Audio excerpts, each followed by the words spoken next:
지금 가뜩이나 한국 경제가 대내적으로 악재가 많은 상태에서 내란 속의 피의자 신분이 돼버린 윤석열 씨가 이 경제를 죽이겠다는 버튼을 쓱 누른 거다.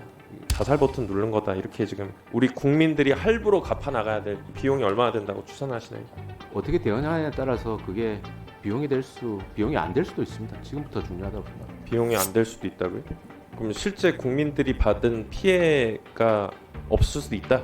경제적으로 이렇게 보신다는 건가요? 아니 그걸 우리가 어떻게 극복해내느냐에 따라서 그거를 또 기회로 활용할 수 있다는 말씀은 OECD에서 경제 성장률도 떨어지고 국가 신뢰도 떨어지고 저는 기회라고 표현하기는 어려울 것 같아요.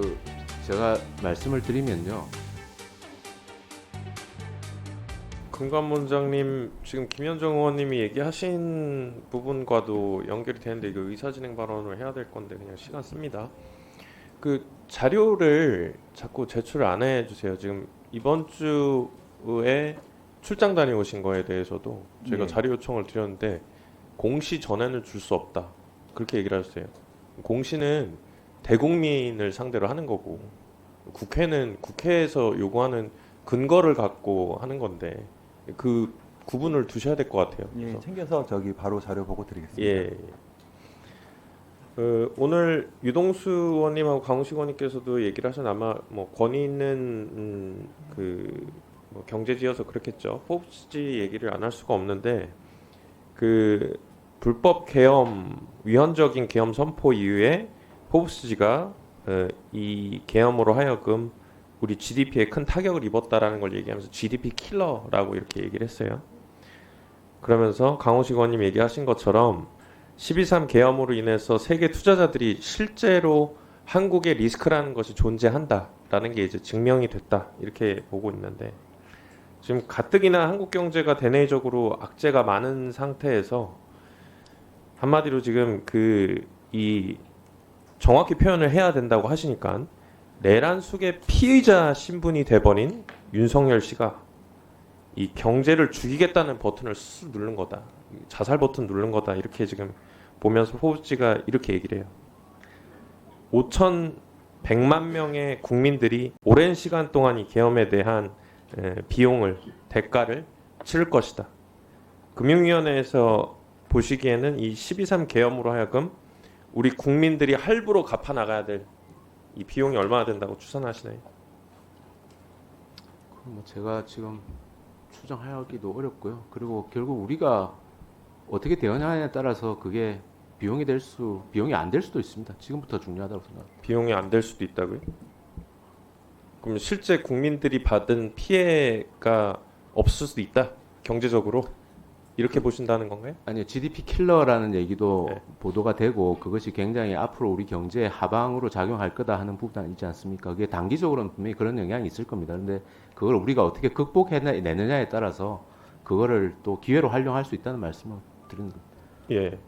어찌됐든 이 계엄령 사태 때문에 환매조건부 채권 매입도 있었고 그리고 코스피도 67.6포인트 코스닥도 34.3포인트 떨어지고 시가총액 우리 민병덕 의원님도 얘기하셨지만 144조 증발하고 OECD에서 경제 성장률도 떨어지고 국가 신뢰도 떨어지고 이게 기회로 작용을 하기에는 좀 어려운 상황이라고 좀 냉정하게 판단하시면은 저는 기회라고 표현하기는 어려울 것 같아요. 제가 말씀을 드리면요.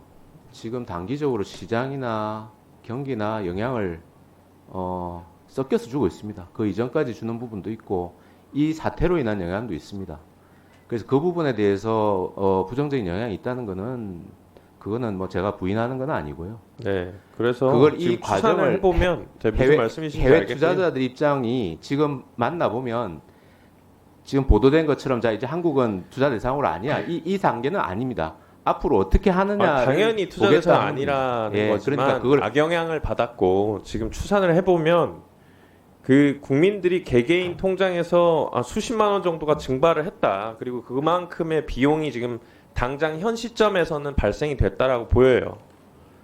그리고 이와 관련해서 아까 금감원장님도 얘기하셨는데 탄핵이 예측 가능성을 높여줌으로 경제는 더 낫다. 이렇게 얘기하셨는데 그때 취지가 좀 다르다 이렇게 얘기하셨어요. 그러면 증시 친화적인 정치 상황이 어떤 상황이라고 보세요, 금감 원장님? 어쨌든 여러 가지 그 향후 경제에 영향을 미치는 이 그 국가 거버넌스 문제가 빨리 정리가 돼야 경제 금융에도 좀 안정이 될 것 같다, 그런 취지로 말씀을 올린 겁니다. 네, 그 안정이란 거를 이제 금융 당국에서는 그렇게 이야기했지만 금융 시장에서는 이렇게 얘기해요.